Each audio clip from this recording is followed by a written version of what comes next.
Welcome back to Warren's World. Today, we're keeping it real. One person, too many thoughts, and a microphone that listens better than anybody else. I'm your host, Warren. Man, it's been a minute. I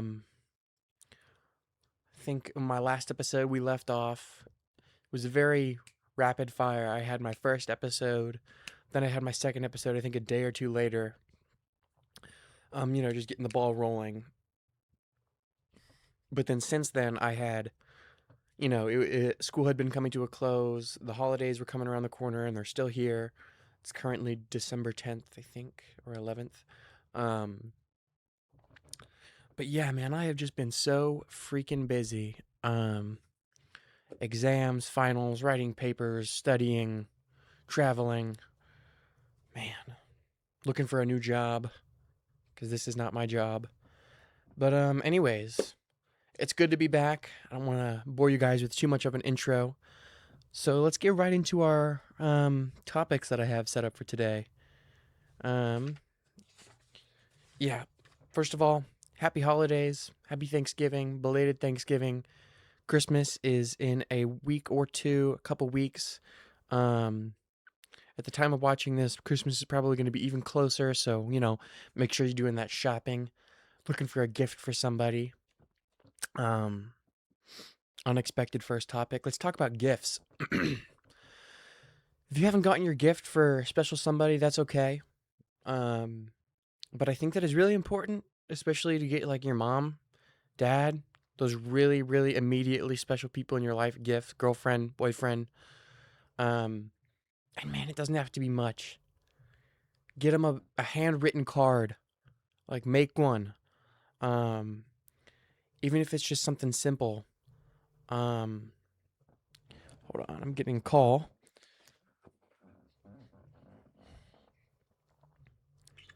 Hey, I'm recording right now. You can be in the episode. Say hello. Hi. Everyone, this is my girlfriend. She asked me behind the scenes to stop referring to her as anonymously. She's okay with being called my girlfriend, so here she is. Oh, thanks for exposing me. Yeah. Can I call you back in a little bit? Yeah. Okay. Okay, bye. Bye. Okay. Um that was my girlfriend, everybody. Um where was I? Yes, gifts. It doesn't have to be crazy. For a special person in your life, get them something heartfelt, intimate. For my mom, I know her so well. She's very spiritual. She's very like Zen. She's kind of almost like a Native American woman, even though she is not. So I often, just peruse up and down those very like vibey shops at the mall, looking for some sort of like little antique statue or like a really good candle, um, maybe a piece of art or like a personalized piece of like a picture that you have printed out. I don't know. Um, I'm acting like I know about all this and I still have to do some shopping. Um, but I got a really personalized gift for my girlfriend. I think she's gonna love it. I plan on getting those other people taken care of soon. I need to do some shopping myself. But yeah, make sure to tell everybody how much they mean to you and give them a hug. I'm a big advocate for love and support, so go love your people. But anyways, yeah, happy holidays, happy Thanksgiving, Christmas coming up. For those of you who celebrate Hanukkah, let's go. Um, but yeah, school just came to a close. Man, it was a thrilling semester, fast paced. Junior year, I think, has been the hardest year so far. Um, it's just been a roller coaster. Nothing, no super downs. Just honestly loop de loops. No like big drops. I've been in good spirits all semester.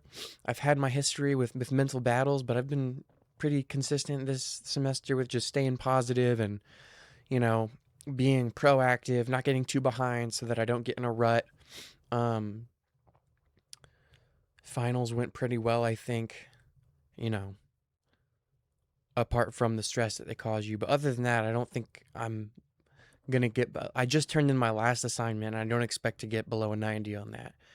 Um, but yeah, I finished with great grades. Pretty proud of myself.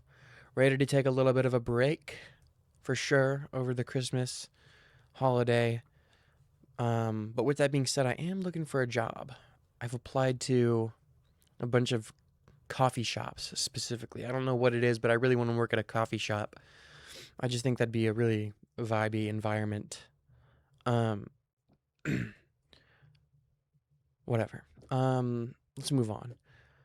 Washington. I told you guys that I was flying across the country last episode. I had quit my job. That's all fine. Everything's no hard feelings, I don't think. Quit my job. I was like, I'm done. I can't do this anymore. Taking a little bit of a break, looking for a new job right now. But I flew across the country to have Thanksgiving with my girlfriend, and that was absolutely awesome. It was so on a whim. It was so out of the blue. One night I was planning on going home and just doing what I usually do. Next thing you know, within 12 hours, it's like, oh, I'm gonna be flying across the country tomorrow. Wasn't planning on that, but with that being said, it was awesome. Born in Tennessee, always been in Tennessee. I'm not a huge traveler. I've been to two other countries, Tokyo and Mexico. Tokyo country, Japan and Mexico. Um, but I'm mostly I don't travel a lot. I'm very homebody of a person. And so I haven't really been to many places. I've been to a lot of states, but only for like a day or two. Me and my dad used to go every summer to a new baseball park. Um, but other than that, I'm not super well traveled. So going to the West Coast was definitely a different experience for me. I've been to California, I've been to San Francisco and LA, but Washington, it's up there in the north, so much different. Obviously, I had heard about it, like Twilight and murder mysteries and stuff like that. But when I arrived, I was on the plane, obviously, and I just so happened to be sitting next to this 60, 70, 80-year-old man. Couldn't really pin it. He was super nice, and he just so happened to be like a wildlife expert. And I was like, oh, perfect. I'm just going to ask him about everything. He was a Washington native, and so he was telling me all about, the mountains and the elevation and how it's always rainy there. Kind of giving me, it was honestly perfect. He was giving me a good little intro to Washington as I was flying in. Babsy's right behind the camera. Hey, hey.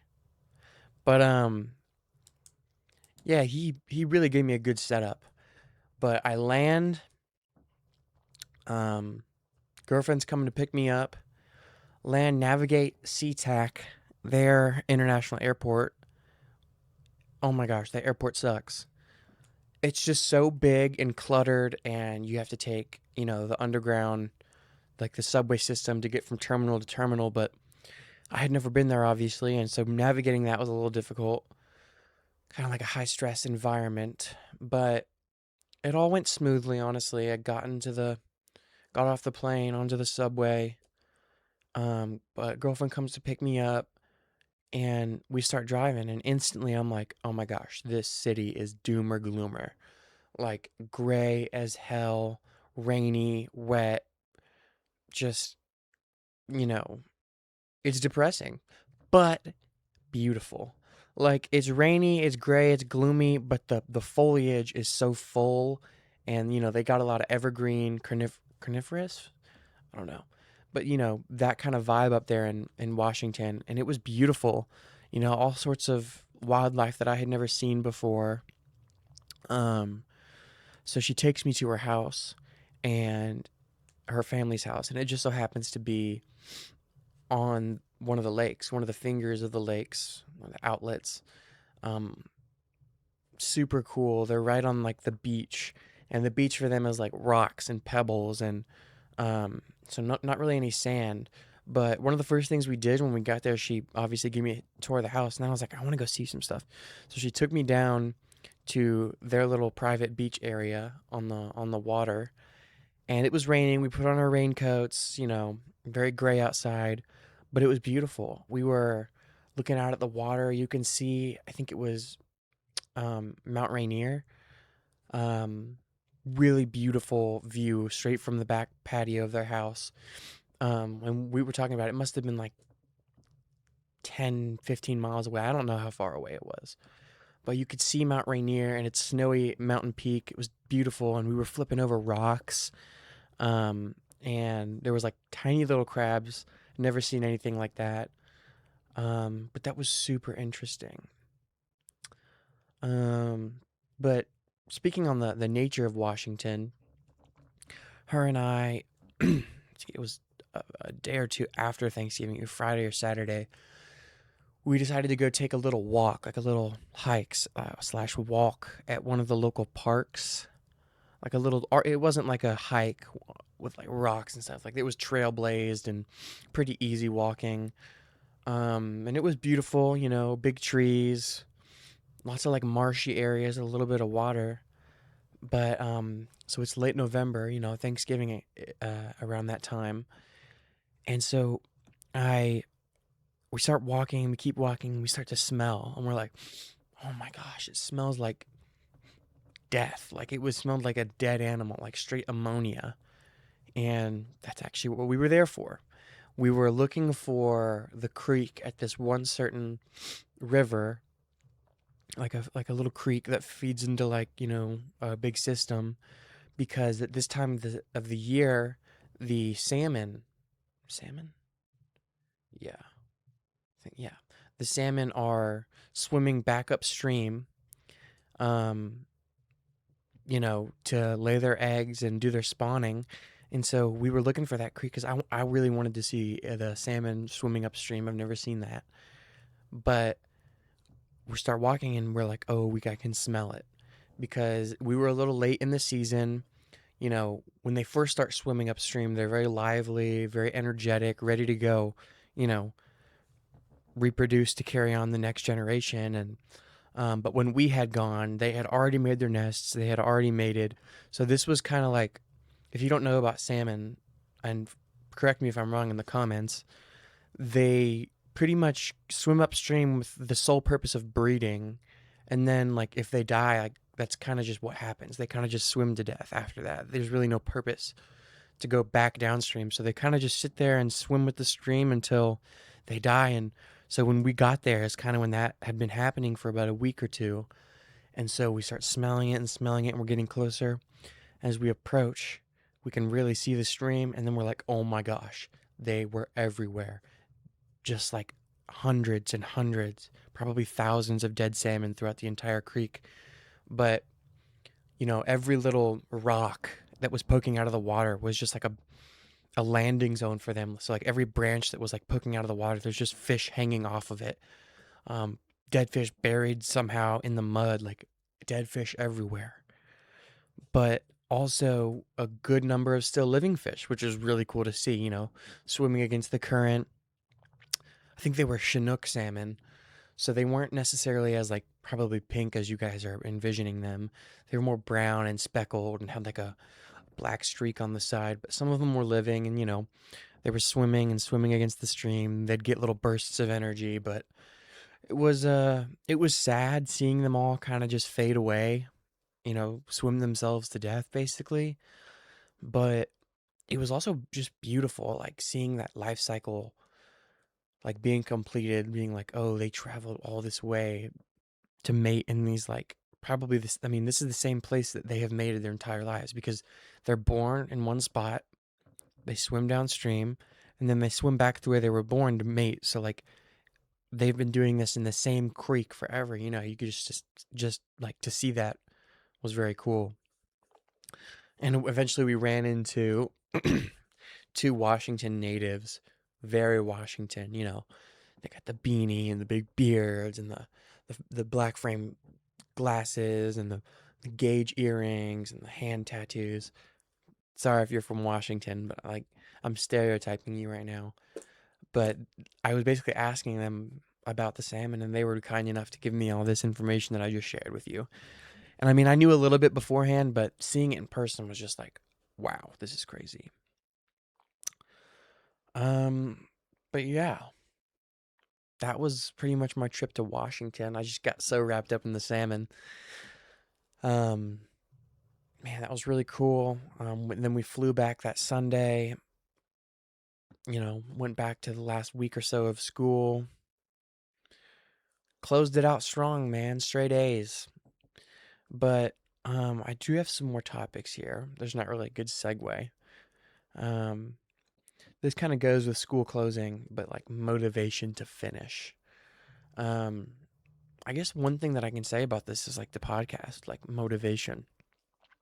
Me not posting for these last couple of weeks or 2 weeks or so has not been because I don't want to. It's just been I like been so busy, and so that kind of leads into like that motivation thing where it's like you get so wrapped up and tired and so fast paced, and like I'm really feeling that right now at the end of the semester. But like today is the last day, and like I turned in my last assignment. I'm done.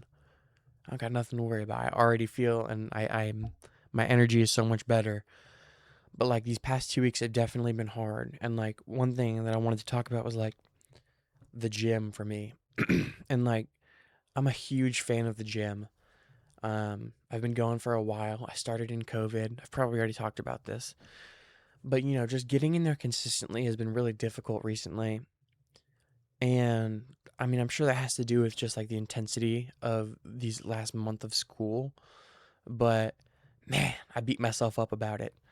I just went before this, which is probably part of the reason that I'm so motivated to get back into this again. But, I was like, I could just give myself a break. But then also at my school gym, it was the last day is going to be open. They're closing for the Christmas holiday. So I was like, I'm going to go take advantage of this last day. I got to get a workout in. I felt great. Part of me in my mind is like, I'm going to keep on it, keep getting at it. But, that energy ebbs and flows, and you wake up and you're like, man, I'm not feeling it. Or maybe you're like, yeah, let's do it today. So, we'll see where I'm at tomorrow. Um, but yeah, like I said, I want to be more consistent. It's been hard recently, been beating myself up about it big time. Um, and for any of you guys, like, I'm sure that it's like a seasonal thing, especially entering these winter months. Like, it's hard to even go outside. You're walking to class and you're getting pelted in the face with 25 uh, degree Fahrenheit wind just pounding you in the face, and you're just like, oh, it makes doing everything harder. Um, you know, comes down at 4:30. It's dark, pitch black by 5, 6. It's just hard to get that motivation. And the more I go through the years and the seasons, I'm starting to realize that I am not a winter person. When you're growing up, like a young kid, you're definitely like, winter's awesome, like holidays, presents, family, fun, movies. As you grow older, you're like, winter sucks. The vibe is nice, like Christmas music, sure, and some of the clothes are nicer, like the longer clothes, but other than that, man, I'm ready for it to be warm again. I miss the spring. I miss wearing shorts and a t-shirt and rolling down the windows, and oh, I miss it. But drop a comment if you agree. Are you a winter person? Are you a summer person? Are you fall? Are you spring? Do you hate it all? Um, no. But yeah. How are you guys doing? Um, I had a few comments on the last video. I think one of them was like, "Man, it's episode 2. We're already getting so deep. Man, we're keeping it real on this podcast." A few more comments came in on my first episode talking about Babsy. Someone said, "Man, I can't believe she's 13." Yeah, she's 13. She hasn't joined me. I can hear her. She's eating, but she hasn't joined me today. It's kind of upsetting. Kind of wanted her to lay on my lap. But let's see what else. I do have some more topics, but I'm just kind of rambling. I'm gonna do a little show and tell real quick. I'm not sure what are we at right now. Oh, we're fine. Whoa. I just up I just uprooted their entire civilization. This is my terrarium in a jar. I think this is pretty cool. I'm gonna come closer to the camera, and hopefully you guys will still be able to hear me. So I got this, or I made this. Probably shoot, it's probably been 3 months. Um, as you can see, we've got some greenery. Um, Pretty cool. Got some rocks, microorganisms for sure. I'm not sure the camera's gonna be able to pick that up. Um, but yeah, this is my terrarium. I literally one day, I mean, I've been wanting to do this forever. I have this thing about like self sustaining ecosystems. I think that's so cool. And I was like, I wonder if I can get an ecosystem to self sustain in a jar. Um, so I went, bought this jar from Target. I went to a local creek and I literally just scooped up a bunch of mud. I made sure to get in there, get some rocks, little pieces of plant material, um, microorganisms. Hopefully, I didn't even know. It was kind of just a shot in the dark. Um, Filled the rest up with the same creek water as to maintain those nutrients. Um, and I went to the pet store to get a few other things like these plants. These are not from the creek. These I forget what they're called, but they are underwater plants. And you know, there's two different types in here. One of them is kind of taken over. I'm gonna put this back. One of them had kind of taken over the uh, the main portion of the jar. But I got that from the pet store. There were shrimp in there for a while, little red shrimp, like freshwater, but they have all died. Trust me, I feel just as bad about it as you guys do. Um, but I added them in there one to keep it clean, um, and I wanted them to. This sounds stupid. I wanted them to like live in the foliage and just I should have known that they weren't really gonna adapt. Their job was to eat the biofilm and tiny little pieces of matter, um, digest that, poop it out, use that as fertilizer for the plants. The plants give oxygen. I wanted to complete this entire cycle. Um, and at first, it was going really good. After about a week, I'd say it kind of started to come more to life. It was kind of stagnant for a bit. I added in little fish flakes just to add in nutrients, and it worked. I don't know why I say it worked. It worked. As soon as I added in like little bits of fish flakes just for like general nutrients, within a few days there was algae growing, and it got kind of dirty in there, which is like, oh, something's going on now. I added this new thing in. This change is happening. When I did this, it was still warm out, so I would open the window, let the sun shine through, getting it all warm, and so things started growing. Within a few days, I saw little microorganisms swimming around. Beautiful, beautiful. And then there's like these little isopods. They look like roly polies, but they're underwater. Those started coming out. I guess those had been hiding in the gravel and the dirt. And slowly over time, it just kind of bloomed to life. The plants have been growing, and like seriously, the foliage is expanding and really cool.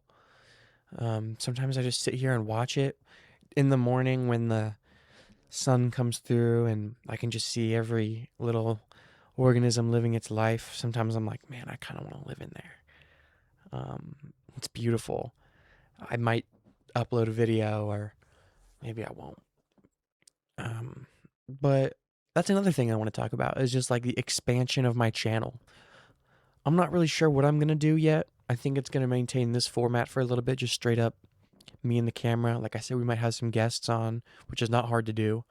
But otherwise, I wouldn't mind, upping the editing quality. Um, I was an editor in high school, big time, part of the film people. So I know how to use Premiere Pro and all that, but I don't have Premiere Pro anymore. So I downloaded DaVinci, which is free. I think it's DaVinci Resolve something. But That's what I use just to do the very, very minimum edits. Trimming the end and beginning, and then adding whatever intro music and outro music I want. Um, but other than that, I don't do anything else. I would like to start adding in clips of things that I'm talking about, maybe.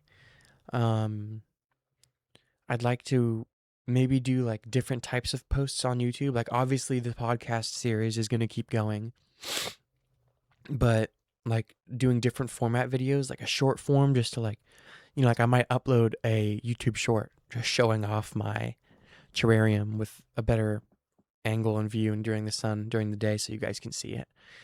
Um, you know, just different types of videos. This is obviously going to keep going on, but like, shoot, I might upload some gaming stuff.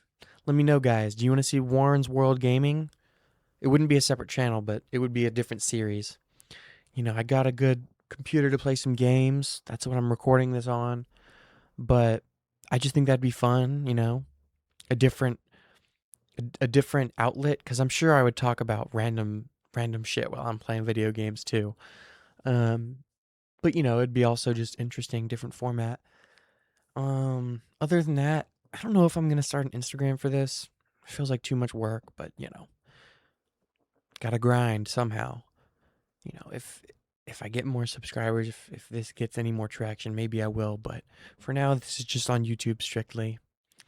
Um, and then I guess let's talk about.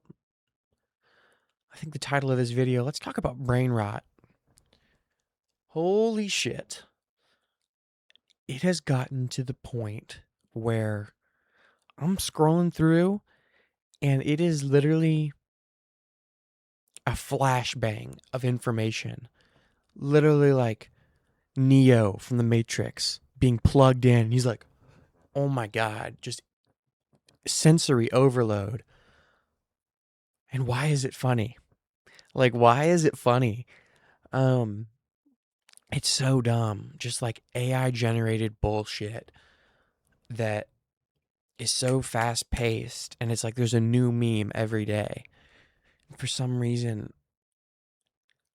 I still kind of find it funny. I think it's bad and I think it's ruining our attention span. But like, I was just playing freaking Fortnite and they were talking about brain rot box fights. And so we loaded in. I was laughing my ass off. Like, actually, Tung Tung Tung's the whore.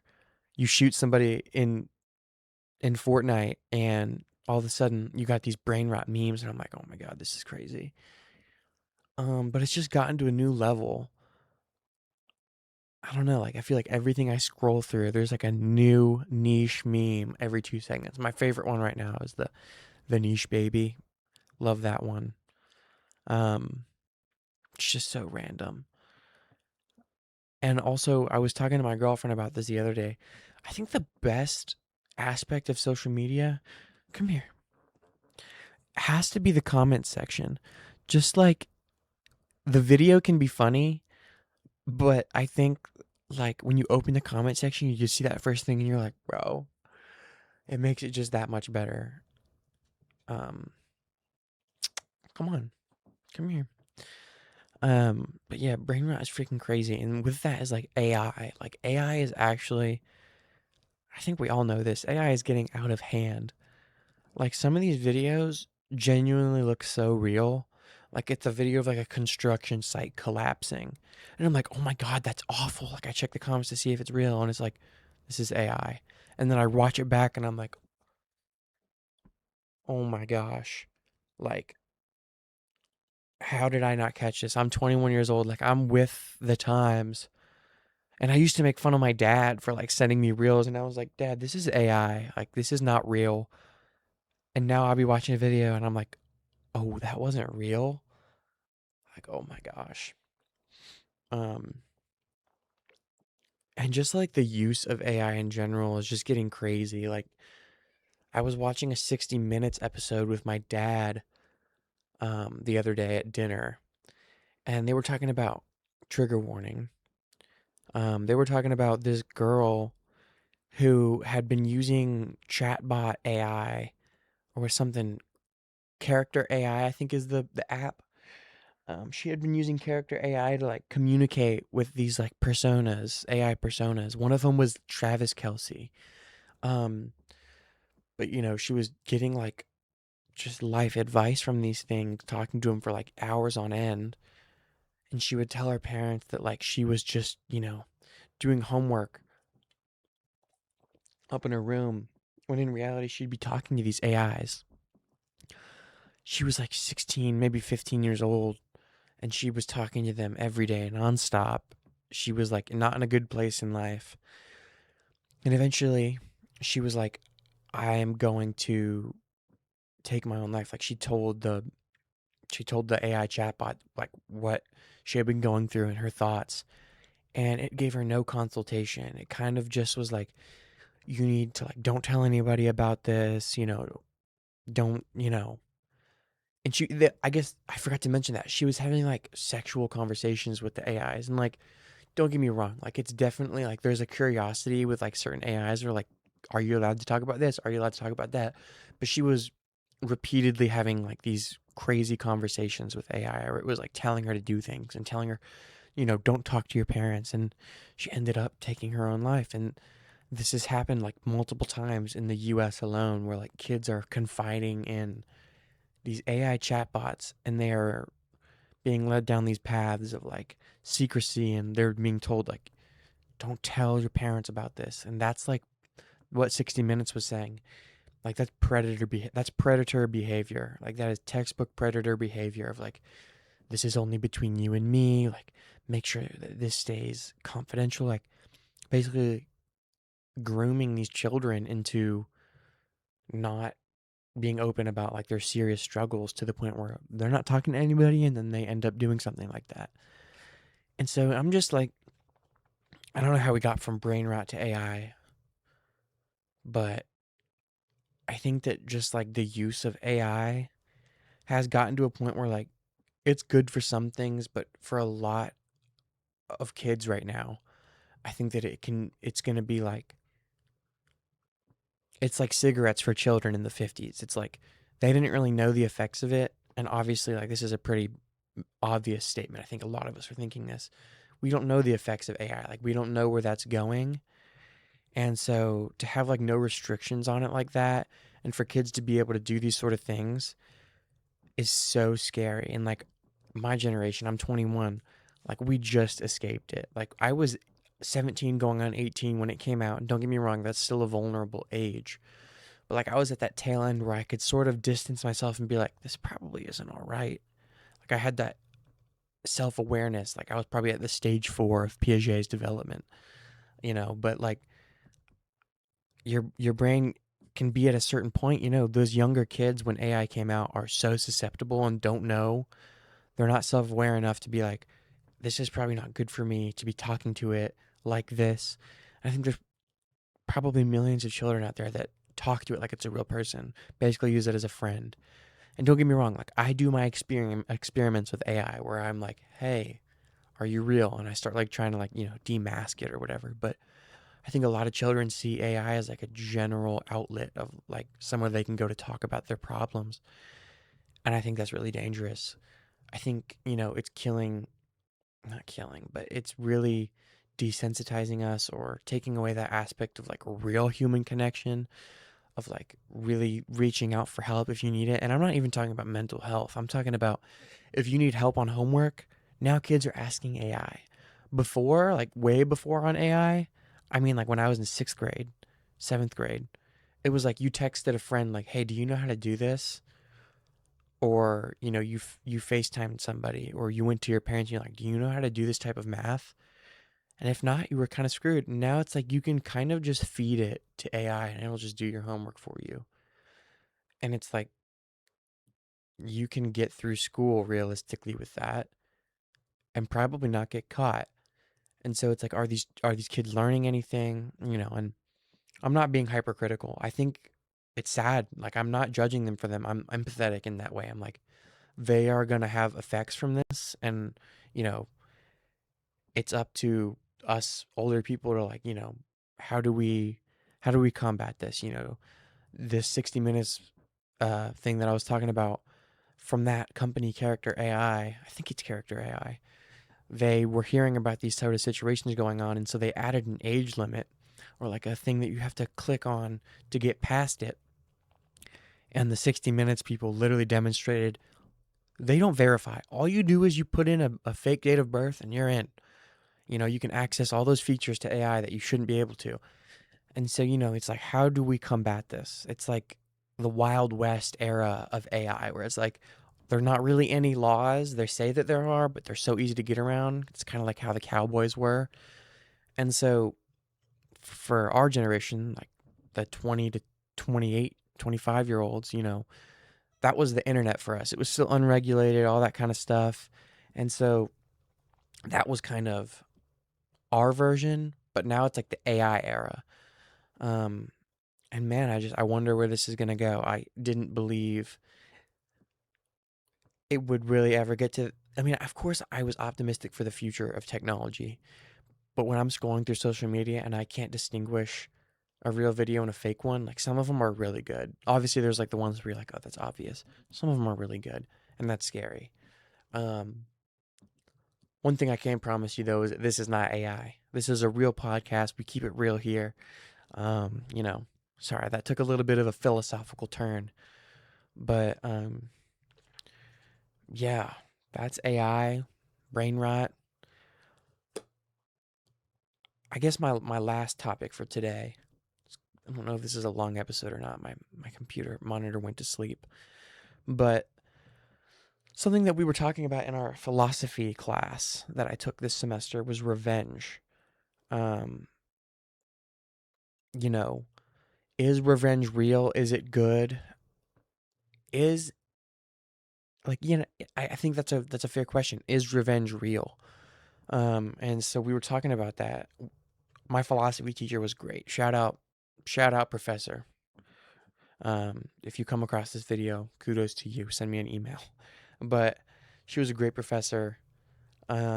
She challenged us to think really deeply, and she would ask those super vague, like almost corny questions of like, "Is life real?" And like as corny as that sounds, it's like we would eventually really get into it and unfold these really interesting questions. And one of our last classes was about revenge, and I was like, "Man, is revenge real?" Um, and I think me and the guy next to me, she always was like, turn to a partner and talk about this for a second. Then we'll all kind of share our thoughts. We were talking about how like you can always be the bigger man, but it gets to a point when it's like revenge might be realistic, and that doesn't mean like an eye for an eye, like taking someone's life necessarily. But um, I mentioned that I had recently watched the movie Revenant. I've watched it many times. Great movie, goated movie. Leonardo DiCaprio. He plays this character who is like he's a Western explorer in like the era of like moving west, going through the mountains. So you've got like these rugged mountain men exploring. These are fur trappers, which I took a whole class on this in college as well. It was called the Wild West. But in the Revenant, it's Leonardo DiCaprio as this rugged mountain man. He gets attacked by a bear, basically left to die by his crew. And in doing so, he had his kid with him, and they were like, he's a liability. One of these guys kills his kid, and the whole movie is about like him chasing down these people who left him to die and killed his kid. And so, he goes on this insane journey, fighting off the elements, fighting a bear in the first 15 minutes of the movie or whatever. Crazy. More stuff like that. Battling with Native Americans, stealing horses, great, great movie. But by the end of it, you're like, is it worth it to find this guy who killed your kid? And obviously, that's like, for any parents watching, I mean, you tell me, is that an obvious yes or no? Like, if someone hurts your kid, takes them away from you like that, like, how far are you willing to go to, like, maybe seek revenge or, like, find solitude, I guess? That's another thing that we talked about was, like, finding peace. Like, is that even possible? or closure. That was the word. Closure. Is finding closure possible? I think revenge and closure are kind of like hand in hand. But the guy and I next to me, we were talking about, you know, we had been talking all semester, obviously, and we're both very peaceful people. Crazy sound outside. We were very peaceful people, and we were like, man, I don't think that revenge is ever really worth it. Um, and spoiler alert, right now for the Revenant, I relate it back to that again. He goes and tracks down this guy played by Tom Hardy of like who killed his kid, and it takes him that's the whole plot of the movie, and it is crazy what he goes through just to seek revenge on this guy. And eventually, they're chasing each other through the woods, beating each other up, like they tearing each other limb for limb, and they keep chasing each other, and it's like eventually they're just like walking and like they're bleeding out, and they're still trying to kill each other. And he, Leonardo DiCaprio, gets his revenge. He bites off his finger or something, or like all this crazy stuff, and they have literally like they are exhausted, just collapsing.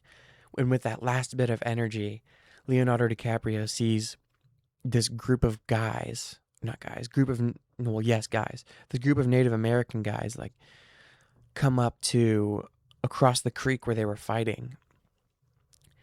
And he just throws Tom Hardy like into the water to float down to the Native Americans, where he's like, he's not dead yet, but they'll make the best of him. But right as he does that, he kind of just rolls back over and just like he dies in that moment. I think that's what happens. But it's like an eye for an eye. He killed your kid, you killed him, but now look at you. Like now you're gone. And I guess like part of that movie is like I don't think he really would have had a purpose after that, because they took his kid. But when we were talking about revenge in philosophy class, the teacher said something that I had never heard, and it was like an eye for an eye leaves the world blind. And I had never heard that quote. Many of you guys have probably heard that quote. I was like, oh my gosh, that's awesome. Because it's like, if you keep asking for revenge, an eye for an eye, you're blinding people. That leaves the world blind. And so I don't necessarily sure that revenge is really worth it. Um, I haven't been provoked that hard yet, but I hope I don't get provoked that hard. Um, I yeah, I'm getting calls here. Um, but anyways, I'm sorry for the quality of this episode. I was very scatterbrained. But anyways, um, I'll see you guys next week. Thanks for watching. Make sure to subscribe. Leave a comment about something I talked about. Leave a comment about something else you want to hear about next episode. Warren's World, keep spinning, and the conversations keep coming. Peace, y'all.